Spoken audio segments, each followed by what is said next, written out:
Okay, hello guys, and welcome to Quality Shot. If you haven't already, please make sure that you do subscribe, click the notification bell to get all the latest videos. Thank you very much; it really does help. Just because I'm seeing a lot of people viewing it, which is fantastic. Thank you very much. Just make sure you hit that subscribe button though as well. It does help, as I said. Let's go straight into this then. Venu, England versus England, second test, day 3.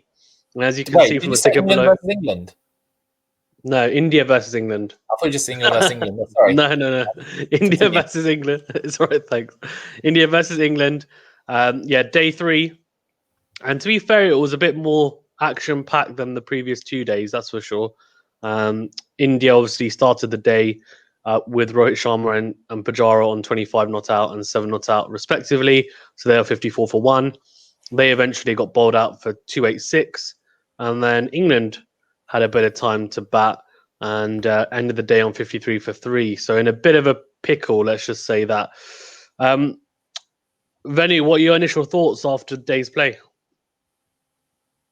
My initial thoughts. I'm just disappointed it's not going to go to 5 days, really. I think India just dominated. India dominated, and in particular, one player really showed how to play on that pitch, and that was Ravichandran Ashwin. A fantastic knock, 106 for a number 8.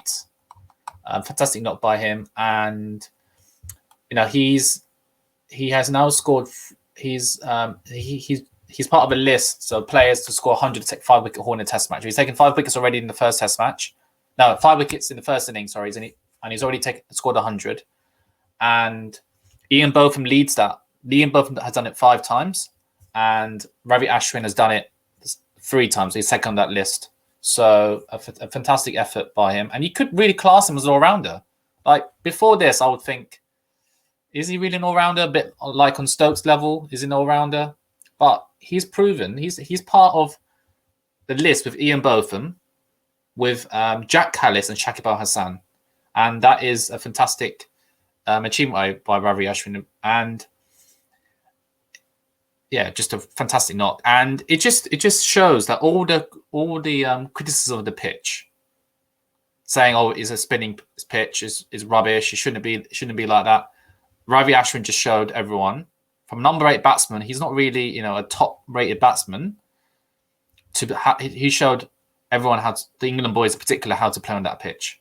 And I think any criticism of the pitch, I think is unjust, to be honest. And there's a great knock, and it's India's game to win. Like, England are not going to chase 482 or 480 something. So yeah, India's day, India's test match, and it's going to be 1-1 in this series, and it's going to be a matter of when. England will have to bat very well to get it to day 5, but even if they get to day 5, they'll still lose the test match. So a great day for India and a great day for Ravichandran Ashwin. Have you become more of a fan of him since realizing that he's a Tamil as well? No, I always knew is there a bit? Oh, you did? Okay, fine. Yeah. Okay, fair enough.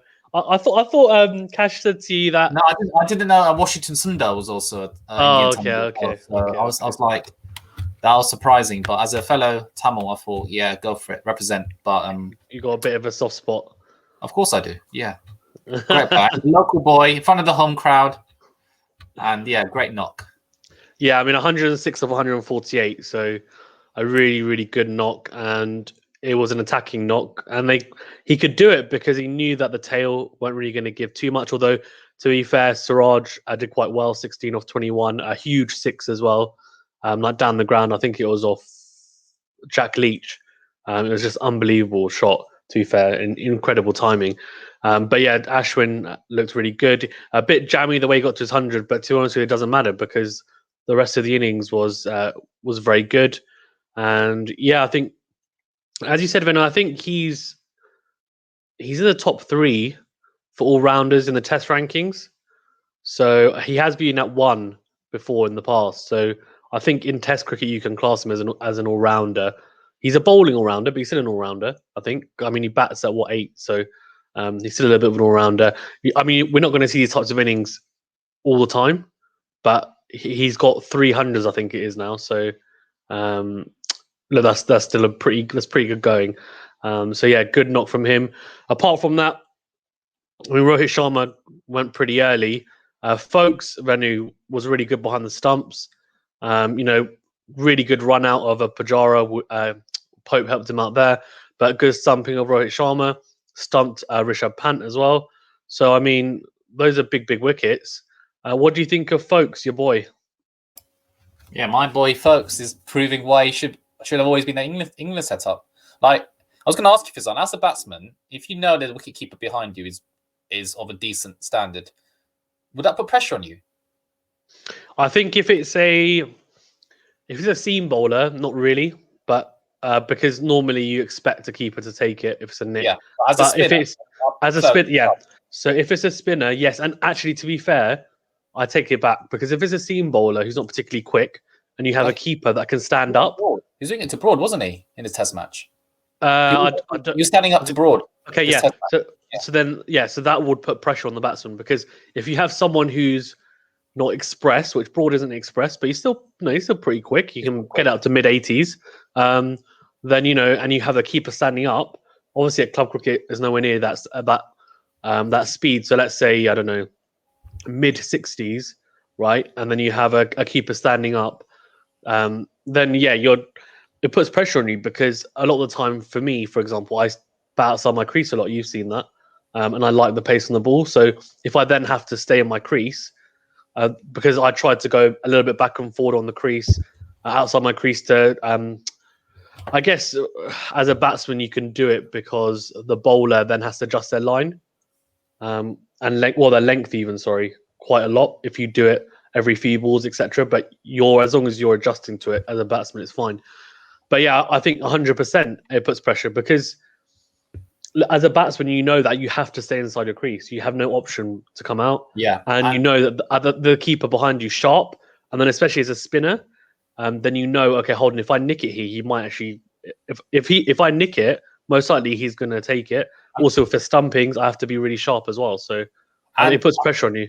And I guess as spin bowlers, like being on the same side as Folks, having him behind the stumps while bowling spin, you've got confidence knowing that.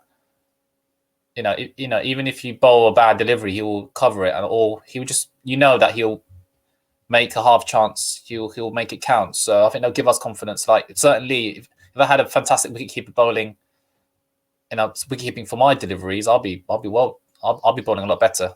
I'm not sure. Yeah, 100%. I mean, there's a reason, right, that Butler took. I think it was his first stumping in Sri Lanka for his whole Test career, and part of it is to do with the level of bowling. But really, it's probably to do with the fact that the bowlers don't have faith to bowl wide enough to actually bring in the stumpings because they're worried that it's just going to go for byes or it's going to be missed.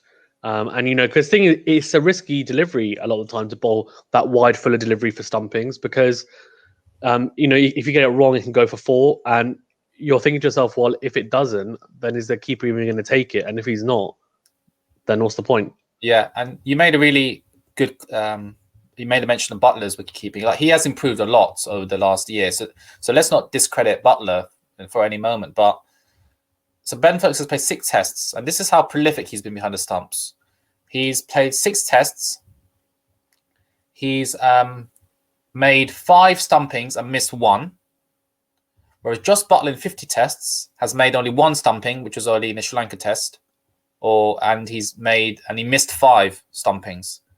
That just shows the difference in class between Folks and Butler. Like Butler's a decent wicketkeeper. Let's not get me wrong, but Folks is a level above, and it just really shows that his stumpings are ridiculous. Like today, he took a grab with his left hand, and it's just ridiculous. And also, his 3 stumpings he's made is a joint highest for any away wicketkeeper in a Test match in India, and it's on par with Dick Weller when he took 3. So he's taken 3 stumpings, and he's on par with Dick Weller, 3 in New Delhi in December 2017. So that just shows how good Ben Folks has been. I just think, why isn't he in England setup? Why? I think he deserves to be in England setup for longer, in my opinion. But that's a debate maybe to be had at the end of the series. Let's see how he does for the next 2 Test matches. Yeah, I agree. I think let's see how he does at the end of the series. Then we can revisit it, I think, because there's definitely a discussion to be had if he performs well for the rest of the series behind the stumps and gets some runs as well. Then, 100%. I'm a big fan of his, but as you said, like he needs to put in the performances. He's got a chance now here. He'll have 3 test matches. I would think he'll have the next 2 as well to stake a claim to really push. So let's see how he does. Be 100% really impressive. And then also our boy Moeen and Leach, and to be fair, Jack Leach, they both got 4 wickets apiece. Look. I mean, I know it's a very, very, let's say, spinner-friendly pitch in a way. The track is, and I think Ashwin has showed that. But he is an elite test spinner. He's probably the best test spinner around at the moment. We've had this discussion before. There's not actually that many test spinners who are elite level around. Like Jack Leach and Moeen and Leach, I wouldn't class them as elite. I think Moeen and Leach, when he was on that run of about 6 to 12 months, where he'd taken the most wickets of any other bowler in Test cricket, he was world class and maybe touching elite, but he's never sustained that for a long period of time. So he's not elite either. Even though I'm a massive fan of him, he's definitely not. Yeah, but him and Leach did really well. I thought him and Leach did really well. And given their status, they're not Ashwin. I think England will be happy with the job that they've both done. It's Moeen and Leach's first Test match in nearly 2 years. Jack Leach obviously has come into it with some decent form. Yeah, they got a little bit of tap, but they went for just over 3 and over. And yeah, so they weren't particularly expensive either. And they bowled a lot of overs, 30 between them, 65 overs. So yeah, I thought they did a pretty good job. And Moeen, to be fair, got some really, really crucial wickets. Again, he got Kohli once again. He got Rahane again, Axar Patel and Kuldeep Yadav, who again, not huge wickets, but Kohli and Rahane, he seems to be able to get them because he got them in both innings. What were you going to say, Venu? So I certainly think it's definitely the right decision to select Moeen and Leach ahead of Best. I think he's definitely bowled a lot better than Best did in the first Test match. He's taken 8 wickets this Test match, and he's dismissed in Test matches. He's dismissed Virat Kohli 5 times, and the only spinner to dismiss Kohli on more occasions in Tests. Who do you think that is, with 7 dismissals of Kohli? Nathan Lyon. Yeah. So Moeen and Leach has got a bit of a thing for Virat Kohli, and he seems to like them taking his wickets. So that sounds so wrong. Carry on. Fizan, only you can make things sound wrong, mate. What's wrong with you? It's PG, okay? And so I just think Moeen and Leach has bowled pretty well this Test match, but I think England batsmen have let them down.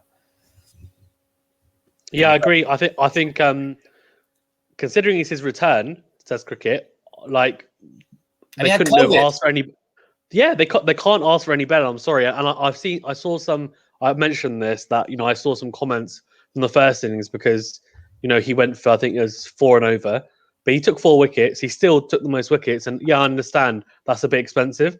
But what do you expect when someone comes back into the fold after nearly 2 years? Do you expect them to suddenly be able to perform? Like it could go one or two ways. This could happen. He could take wickets. He could have taken no wickets and gone for that much, which I wouldn't have been surprised about. Or he could have been tight but taken no wickets.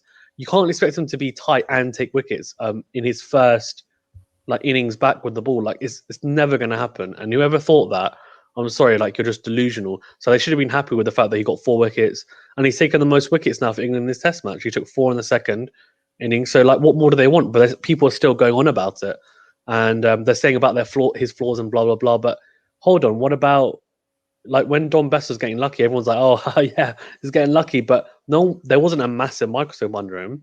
We did, yeah, because I feel like we're pretty objective. Even Jack Leach, right? I said there's certain parts of his game that need to improve, but I think I'm being fair on him. I think he's actually performed quite well. But again, as I said, I don't think he's elite. And I think, let's be realistic. At the moment, unfortunately, England don't have that star spinner. And Moeen and Leach really he's the best of the rest. And he offers you something with the bat, and he's been consistent over a number of years as well. And he's won the matches in the past, and people have short memories, and they don't. And I think we can probably do a video about this, not now, but after the series, maybe potentially. In that he's been messed about or not. And a lot of England fans that I've talked to on forums have agreed with me actually, and they've said, yeah, I totally understand. He's also, not really.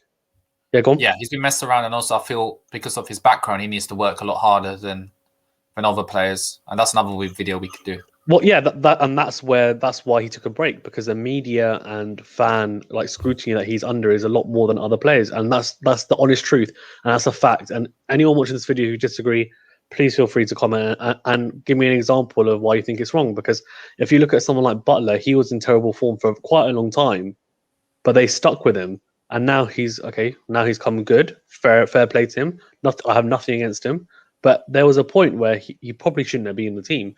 If it was anyone else, they would have dropped him. But because he's a star in the white ball game, they just persisted with him. But Moeen Ali had one bad series and they dropped him. So, and how good had he been for them in the past year or so? That's because he'd taken the most wickets at that point. But even for the previous years, he'd been good. So, like, I don't want to go on about it too long. But yeah, I think good to see him back anyway. Hopefully, he can get some runs. But again, like if you're batting at 8, if you're going to put someone to bat at 8, then you have to expect them to bat as an 8. Does that make sense? Like you can't expect them to take a 5-fer. Like he's taking 8 wickets. You can't expect someone to take an 8 wickets and score like a 50 in the match because Ashwin you're did it. Yeah, but Venu, he's that's what I'm saying. Ashwin is and also he's in the top 3 of all rounders in world cricket, right? And he's the best spinner. He's by far the best spinner. I would say Moeen Moeen is a better batsman than Ashwin, personally. He is 100% Venu. He is, but then you have to think about Ashwin has been backed by India, right?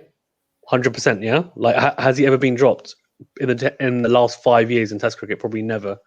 Moeen Ali, he's been shunted up and down the order. It's difficult to like. He's batted 1, 2, 3, 4, 5, 6, 7, 8. I'm pretty sure he's batted at least once in any of those positions, and also 8's not his position anyway.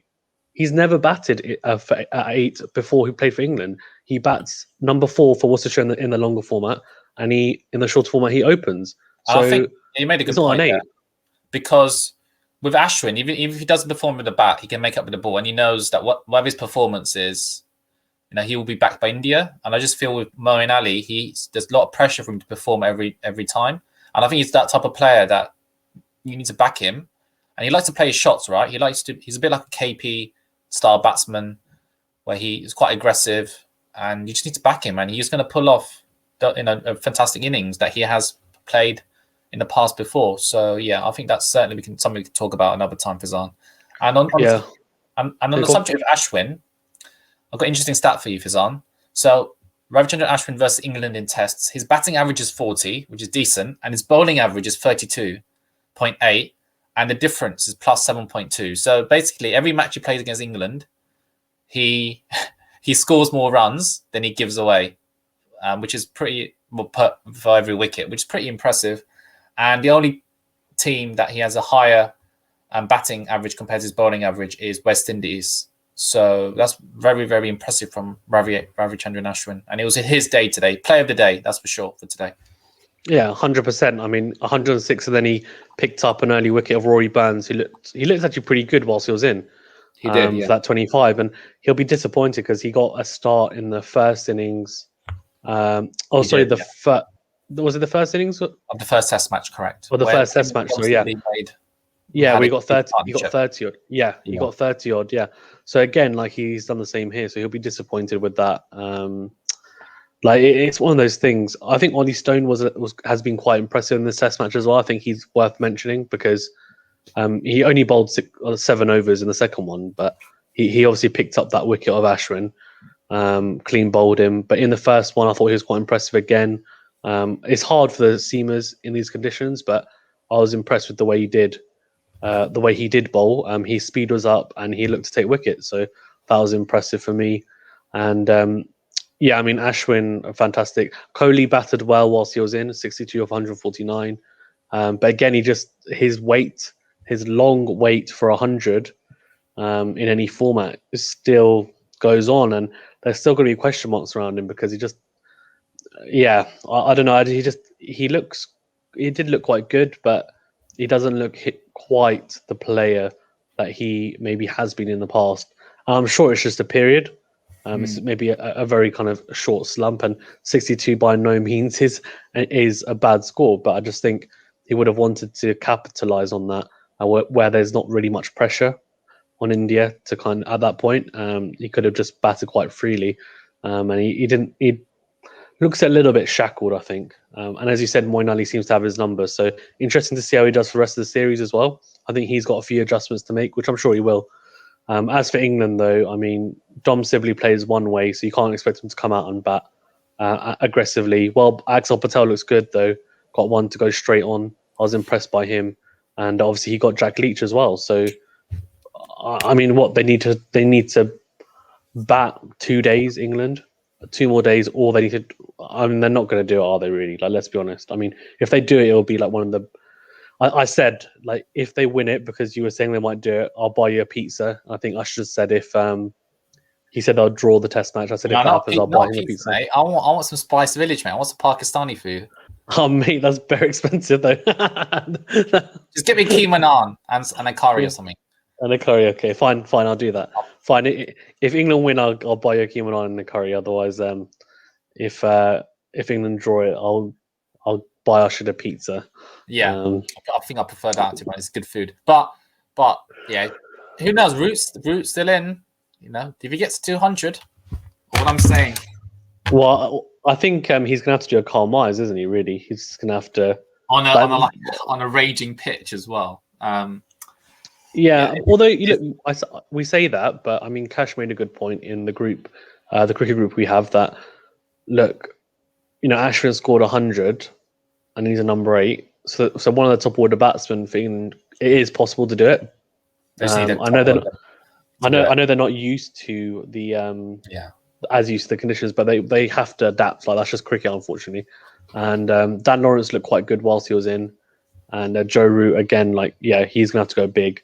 They'll be hoping that Dan Lawrence gets 50 plus, Joe Root gets 100 plus, and then like kind of what you still need after that. You still need 270, so they're gonna have to get their runs from somewhere. As I said, Stokes, Root, Pope will have to chip in, Moeen will probably have to chip in as well, and Lawrence will have to get some runs. So they're basically they're going to need. There's going to be a real team unit effort if they're going to get anywhere near that score. I'd be surprised if it gets to day 5, but let's see. It's been interesting. I think it's definitely a learning curve and a big experience for some of the England players because a lot of them haven't played in India before. Rory Burns hasn't, Dom Sibley hasn't, Dan Lawrence hasn't, and that's a top 3. Ollie Pope hasn't.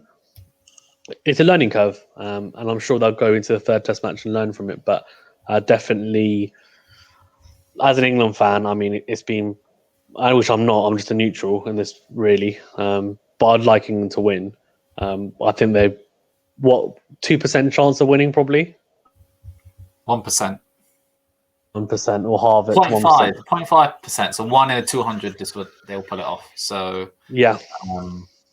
So it's India's win. It's matter of when, but if England get to day 5, that'll be impressive. I just think England, the mentality tomorrow needs to be, let's not think about the runs we need to get. Let's just think about batting the whole day. And if they get to the end of the day, 200 more or 150 more runs to win with 5 wickets left, it's possible. So I just think that's what their mentality have to be. That's what Joe. If I was captain of England, that's what I'll say to the England boys. I think there's a balance, right? Because you definitely want to bat the day, but you don't want to bat so conservatively that it puts pressure on you. That you have so many people around the bat. You want to be able to play some shots so that you can start manipulating the field. And the captain's thinking, okay, where do I need to move fielders? And actually, you're putting bowlers under pressure so you can actually hit them out the attack. So I think they'll need a mixture. They'll need one player to do like a Pujara-esque innings and just sit at one end, which Sibley would have been perfect. Obviously, he's gone. And they'll need a mix of that and someone to play their shots, which someone like Joe Root, he will play his shots, to be fair. He'll sweep. He won't be afraid to.